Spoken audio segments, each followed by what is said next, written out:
Salut Louis, comment ça va? Ça va très bien. Est-ce que tu peux te présenter s'il te plaît? Je suis traducteur, je suis spécialiste de traduction en fait de mon titre officiel et je travaille pour Unifor qui est dans le fond le plus gros syndicat du secteur privé au Canada. Et t'es aussi un des fondateurs des Jeux de la traduction. Est-ce que tu peux m'expliquer c'est quoi au juste? En fait, c'est une compétition de traduction qui réunit des délégations de, je dirais, le plus grand nombre possible d'universités. Euh, et donc, on se réunit pendant une fin de semaine à faire des épreuves de traduction. Et tout ça est dans la convivialité. À l'époque, j'étais président de l'Association des étudiants de traduction de l'Université de Montréal. Et puis, on venait tout juste de sortir de la grève étudiante de 2005. Donc, à l'époque, le gouvernement Charest avait coupé 103 millions dans le programme de prêts et bourses. Puis ça avait vraiment pas passé. Euh, Toute personne qui a déjà été dans une association étudiante de traduction sait que la mobilisation des membres est quand même très complexe. J'avais un collègue à l'époque qui comparait ça à un troupeau de chats. Je trouvais que l'analogie était quand même très bonne parce que les traducteurs, c'est des gens qui font leur petite chose de leur côté. Ils aiment être dans leur petit espace personnel. Et puis, c'est pas, mettons, les associations étudiantes de traduction sont pas non plus les organisations où on a le plus de mobilisation. Donc, j'ai commencé à graviter autour de l'association étudiante donc en 2005. Puis, c'est l'année suivante où l'idée d'avoir un événement comme les Jeux de la traduction et comme c'est imposé. J'ai souvent dit que c'était mon bébé, mais dans le fond, le bébé, il appartient à tout le monde maintenant. T'sais. Le bébé, il y a plein de monde qui en ont pris soin, puis ça, c'est là où c'est merveilleux parce que on faisait ça vraiment. Je pense que c'est tout le comité, on faisait ça. Ben, on faisait ça pour avoir du fun pour avoir du fun avec les gens qui venaient. Puis on faisait ça aussi parce qu'il y avait besoin d'un lien. Il y avait besoin qu'on se parle plus. Il y avait besoin qu'on ait quelque chose en commun. Puis là, ça fonctionne. Fait que ça m'a fait plaisir de voir que les gens l'ont repris la balle au bon. Puis est-ce que vous avez rencontré des difficultés? Outre le fait qu'on parlait de la mobilisation des traducteurs, on parlait aussi de réussir à se trouver des points de contact dans les autres universités. Ça, c'était vraiment le nerf de la guerre parce que on ne pouvait pas espérer avoir d'autres cohortes ou d'autres délégations si on n'avait pas au moins un point de contact dans chacune des universités, ce qui était extrêmement difficile parce que à l'époque, les associations étudiantes n'étaient pas structurées de la même manière d'une université à l'autre. On envoyait des dizaines et des dizaines de courriels juste pour trouver une personne qui allait prendre en charge le projet de, mettons, faire une équipe à McGill ou faire une équipe à l'UQO. Déjà là, ça, c'était un gros enjeu. Je pense qu'on avait eu 5 délégations la première année. C'était quand même assez modeste parce que même on parle de la logistique autour était complexe. Là. Juste faire les repas. Je me souviens qu'on avait, je crois qu'il y a eu la mère d'une des personnes dans le comité qui était en train de faire des sandwichs en haut dans le local de l'association. C'est de la logistique qu'on ne verrait pas aujourd'hui parce que l'événement a pris du galon. Tu vois que c'est rendu plus professionnel. Et ça c'est tout à l'honneur des gens qui l'ont fait après nous. Mais au début, nous, on essayait comme juste de jeter les bases. Il restait aussi à bâtir la crédibilité de l'événement parce qu'on parle d'une première édition. C'est certain que on approche des grandes compagnies de traduction pour leur offrir de la visibilité. C'est pas tout le monde qui avait vraiment envie d'embarquer là-dedans. Euh, D'ailleurs, jusqu'à très tard dans le projet, on n'a pas été certain d'aller chercher le financement, un bon financement. On avait eu un financement de la FECUM, qui était la fédération, qui est la Fédération des associations étudiantes de l'Université de Montréal, qui nous a donné un coup de main là-dessus. On avait l'appui de notre université, qui savait peut-être pas trop où est-ce qu'on s'en allait avec ça, mais qui était derrière nous. Avez-vous reçu de l'aide des professeurs à l'université? Il y a deux professeurs qui prenaient de leur temps à l'époque pour venir nous aider, puis venir des gens qui, tu sais, avaient une très belle carrière, puis n'avaient pas vraiment besoin de donner de leur temps. Je pense à Réal Paquette.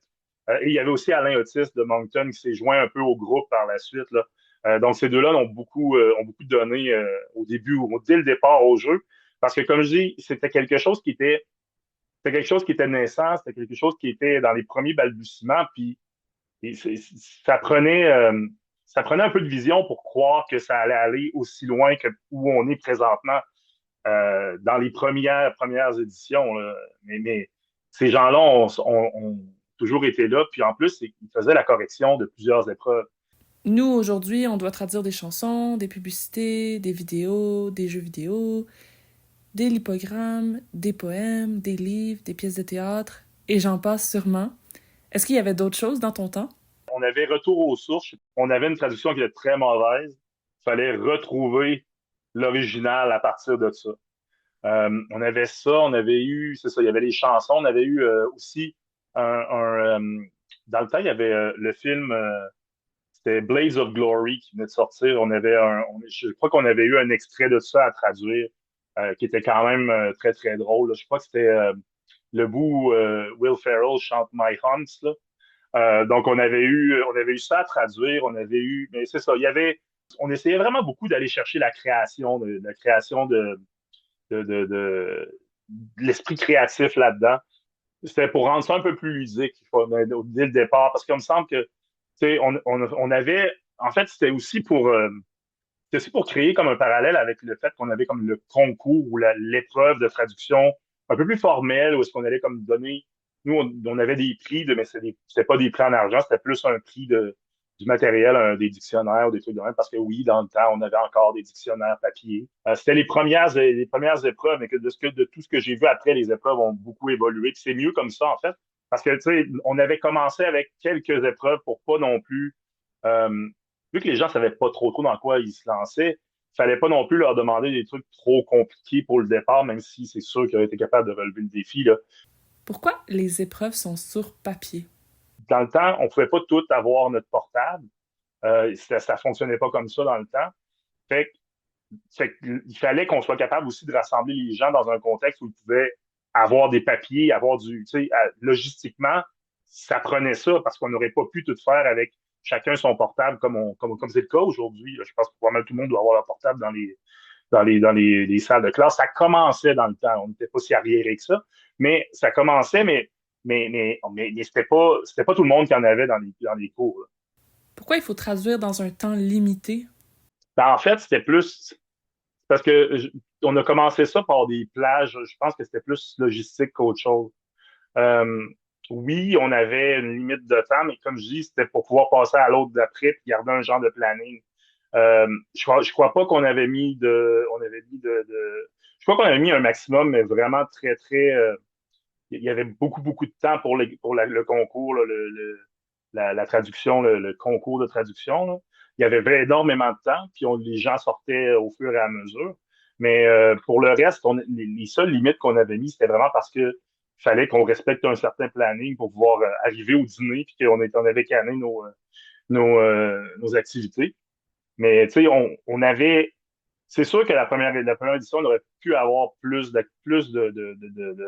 d'épreuves. C'est sûr, tu sais, le dimanche, on a mis un peu de sport pour que le monde se délie les jambes. Peut-être qu'on aurait pu, dans le temps, comme mettre plus de traduction, alors que. Mais c'est comme je dis, il y avait on a essayé une formule parce que tu sais, on avait réussi à avoir les gyms un peu pour quasiment pour rien du tout. Puis c'était quand même bien pour essayer de voir tu sais, dans le contexte, les gens pouvaient comme bouger un peu. Puis le vendredi, le dimanche, ça permettait de. C'était après le gros party, par contre, c'était un peu intense. Là. Mais ça permettait aux gens tu sais, de se voir dans un autre contexte. Et comme je dis, c'était pas nécessaire, mais c'est la formule qu'on a essayé la première année. Je sais que les autres années, ça a été enlevé, mais c'est correct. Je veux dire, l'objectif, c'était de garder aussi de la traduction en centre et au centre de l'événement. Donc, c'est bien de le faire 2 jours de suite. Est-ce que c'est vrai qu'avant, les épreuves, c'était juste de l'anglais vers le français? L'épreuve, on l'avait vers l'anglais. L'épreuve, mais les activités, les ateliers, les concours, là, c'est tout. L'épreuve de traduction, il y en avait une vers l'anglais et une vers le français. Évidemment, je crois que c'était. Dans le temps, McGill n'était pas là la première année. Mais Concordia avait battu tout le monde là-dessus parce que, bon, mettons qu'il y avait une longueur d'avance. Là. Mais non, c'est vrai que c'était pas mal plus vers le français. Encore une fois, il fallait se remettre, je veux dire, en contexte parce on n'avait pas nécessairement des gens qui étaient des spécialistes vers du français vers l'anglais dans les délégations. Fait qu'on n'a comme pas pensé, ça, on aurait donné déjà, on aurait donné, si on avait fait vraiment beaucoup d'épreuves avec ça vers l'anglais, on aurait donné un gros avantage à Concordia, évidemment, ou à McGill maintenant. C'est pour ça que je crois que c'était ça la décision qui avait été prise. Parce qu'on connaissait probablement pas encore la nature exactement de des participants, des délégations. Mais c'est sûr après avoir vu une première année, après avoir vu les délégations qui se sont inscrites des autres années d'après, je veux dire, c'était logique de passer dans le fond, de ramener la chose un peu plus, ramener la chose un peu plus dans des deux côtés. Mais c'est sûr que, tu sais, c'est sûr que si tu rentres tu sais, comme si tu me dis York puis Toronto, c'est certain que tu as besoin de mettre de l'anglais, là. C'est absolument certain. Et comme je te dis, nous, nos grosses universités, tu sais, comme nous autres, là, comme je te dis, Moncton était venu, puis on était très impressionnés, on était surpris. Fait dans le fond, les premiers jeux, c'était beaucoup une patente du Québec, là. Est-ce que, comme nous, vous aviez des mascottes? Mais ça, c'est né la deuxième année au départ. Ça, c'était vraiment une très bonne idée parce que, évidemment, c'est sûr que ça allait arriver, mais le vol des mascottes, c'est tellement extraordinaire. C'est un peu comme, ça me fait beaucoup penser dans les films américains où est-ce que ils essayent d'aller voler le drapeau des autres universités, là. L'idée des mascottes pendant cet événement-là, c'est une idée merveilleuse. Même si ça a commencé la deuxième année, je suis même personnellement allé voler celle de Concordia.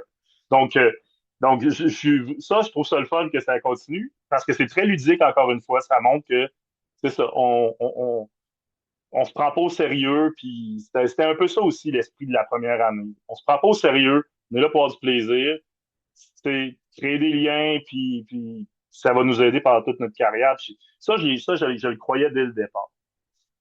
Pourquoi vous avez utilisé la tour de Babel comme logo? Ça, c'était sorti dans un de nos brainstorms la première année. Ça avait été un peu notre trouvaille pour le premier logo, là. Mais on trouvait que l'idée de la tour de Babel, ça ressemblait tellement à, premièrement, tu sais, l'idée de rassemblement, le fait de les langues qui se rassemblent, les groupes, les équipes qui se rassemblent dans un événement. L'analogie vous avait pas mal sauté aux yeux dès le départ. Et est-ce que vous aviez des sketchs de présentation à faire? La première cérémonie d'ouverture, on a pas mal laissé tout le monde se présenter. Il y en avait qui étaient hyper préparés. Je me rappelle, Moncton était très préparé. Puis il y en avait qui étaient absolument pas préparés.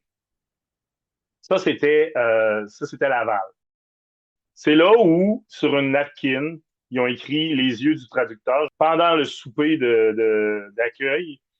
Puis ils sont montés, ils ont chanté ça en regardant leur napkin. Puis ça c'est devenu un peu un classique, mais ça, c'était complètement improvisé. Mais c'était quand même extraordinaire parce que, comme je dis, dans le temps, à l'époque, on n'avait pas demandé de numéro, mais eux avaient sorti un numéro un peu de nulle part. Puis je me souviens que, évidemment, c'est un peu tout le temps comme ça, là, la balle part, puis tu sais jamais où ça va aboutir. Ben, l'année d'après, les présentations étaient beaucoup plus élaborées. Puis c'est là où, comme les articles, le matériel a commencé à faire son apparition, les déguisements. La troisième année, là, c'était encore pire, honnêtement. La troisième année, là, c'était quasiment, les gens devaient l'avoir répété parce que c'était vraiment des présentations qui étaient élaborées, là. Donc, je suis même pas surpris il y ait du matériel et puis des signes distinctifs aujourd'hui, parce que c'est un peu ça va dans l'esprit de la continuation qui avait été commencée justement. Là, on parle il y a 20 ans, c'est certain que à force de voir des gens d'aller d'avant, voir leurs présentations, c'est sûr qu'il y a des gens qui ont eu des bonnes idées au fur et à mesure. Et c'est merveilleux, je veux dire, c'est une bonne façon de briser la glace, puis les gens, après ça, ils ont quelque chose à parler aussi, là. Je veux dire, c'est comme c'est la première impression que tu as de l'équipe, puis ça donne un peu le ton à la fin de semaine. Est-ce que l'esprit de compétition entre les équipes était très fort ou il y a toujours eu une atmosphère bon enfant? Je crois que on n'a jamais, moi, j'ai jamais vu ça comme une véritable compétition où les gens vont essayer d'aller chercher les grands honneurs pour donner du galon à leur programme, mais vraiment plus euh, parce qu'on est dans un domaine où les gens travaillent beaucoup seuls et puis c'est agréable de pouvoir se rassembler puis parler aussi de notre passion parce que c'est une passion pour les langues, c'est une passion pour le métier en tant que tel, un métier moi, que je trouve encore extraordinaire. C'est sûr que tout le monde espérait ramener le trophée. Là. On s'entend que tu t'en vas pas là tu t'en vas pas là pour finir dernier. Là. Tout le monde avait envie. Mais je crois qu'au fil de la fin de semaine, tu te rendais compte qu'il y en a qui, bon, avaient un peu changé de cible. Donc, il y en avait certains ils passaient moi, je veux avoir le trophée le trophée des jeux à moi, je veux avoir le Jerry. Ce qui était merveilleux parce que c'était comme deux compétitions en même temps, puis l'une contribuait à l'autre. Parce que, bon, l'esprit d'équipe, l'esprit de party, l'esprit de camaraderie, c'est un peu ça c'était un peu ça qu'on avait en tête au départ, c'est ça que c'est devenu. Puis le Jerry a beaucoup contribué ça. Félicitations à la gang de Laval d'avoir mis ça en place. Ça, c'est la deuxième année, puis c'est Jacques Boivin qui a tout mis ça en place avec son équipe. Ça, c'était super parce que je crois que c'est comme ça relie les deux comme les deux choses qui sont importantes dans cet événement-là, qui sont les aptitudes de traduction, bon, le comme je dis, l'originalité, le travail de traduction, la beauté de notre métier, bref. Et aussi, de l'autre côté, le fait d'avoir du plaisir, puis d'essayer de mettre le party dans la place pour essayer de connaître des gens, puis d'aller vers les autres, puis d'aller vers les autres délégations. Fait que c'est vraiment l'idée d'avoir les deux trophées. Je trouve que c'était vraiment brillant. Vraiment fait un bon move là-dessus. Puis maintenant, ben, c'est ça. C'est l'esprit de camaraderie. Je trouve que ça reste. Mais c'est sûr que chaque année, moi, je me souviens que les départements, j'ai fait 3 ans là, avec. Les départements ne le disaient pas, mais tu sais, je me souviens que la première année, quand Concordia a gagné, là, ils sont passés dans le journal de leur école, puis c'est ça, ils l'ont moussé. Là. Il y a des années où est-ce qu'à l'Université de Montréal, quand ça s'est fait, on est passé dans les journaux aussi, puis ça se parlait. Là. Fait que, tu sais, c'est une compétition, oui. Tout le monde a envie de le gagner. Puis je pense que les départements ont aussi envie qu'on le gagne. C'est quoi un has-been? C'est des gens qui ont eu tellement une belle expérience, qui ont de la difficulté à décrocher. Je sais pas je sais pas c'est quoi le rôle qu'on leur réserve maintenant. Puis je pense qu'on n'a pas tout le temps besoin de l'encadrer. C'est des gens qui ont envie d'y aller parce que, encore une fois, maintenant, ils sont des professionnels. Puis ils ont encore envie d'y aller parce que c'est beau de voir des jeunes professionnels et des gens qui sont en train d'apprendre leur métier, puis qui sont passionnés par ce qu'ils font. Je pense que ça donne espoir dans le métier puis dans l'avenir. Fait que je pense que c'est un peu ça les has-been. Ceux qui ont envie aussi de faire partie de l'événement puis de côtoyer un peu les gens qui sont là dans le fond. Parce que, tu sais, quand tu as été un peu dans l'événement, que tu l'as vu grandir, ben, ça fait tout le temps plaisir de le revoir. Finalement, quel est ton plus beau souvenir? Le postpartum des premiers jeux, on l'a vécu très, très fort, là. Je me rappelle que la première soirée, tout le monde était comme fatigué, on s'est retrouvé à la maisonnée. Puis on avait toute la larme à l'œil on était crevés, là. Ça faisait 3 jours qu'on courait comme des dindes. Puis, tu sais,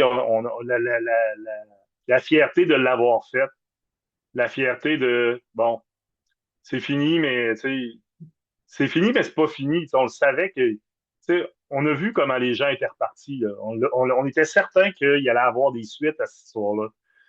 Mais c'est l'effet quand le jour aussi, hein. C'est le fait tu sais, d'avoir une proximité avec les gens pendant une petite courte période de temps, mais c'est tellement intense qu'après ça, ben, tu lâches, puis tu fais, ah, OK, wow, là. J'aurais jamais pu penser que 20 ans après, on serait où est-ce qu'on est avec cet événement-là, mais tu sais, je pense que le mérite, il est beaucoup aux gens qui ont suivi. Ce qui est beau, c'est que, comme j'ai mentionné au début, on n'est pas nécessairement un métier où les gens sont très proches les uns des autres. Fait que c'est ça qui me rend le plus fier de voir que certaines personnes dans ce métier où on est un peu appelé à travailler chacun de notre côté sur notre clavier, les gens, je crois, avaient besoin de se rassembler, avaient besoin de se réunir, avaient besoin de partager des choses qu'ils ont en commun. Puis encore une fois, ils vont rentrer sur le marché du travail, puis ils vont connaître pas mal plus de gens qu'avant. Donc, je pense que c'est un peu ça la force de l'événement. Puis, je crois que puis ce qui me rend un peu fier, c'est de dire que de dire qu'on fait mentir un peu l'adage de on est un troupeau de chats. Je crois que le fait qu'on est capable de faire 20 éditions des Jeux de la traduction, ça fait mentir un peu cette formule-là. On est peut-être un troupeau de chats, mais on est capable de se réunir au moins une fois par année. En fait, c'est beau de voir la place que ça occupe pour vous autres. Moi, c'est ça qui me fait plaisir, en fait.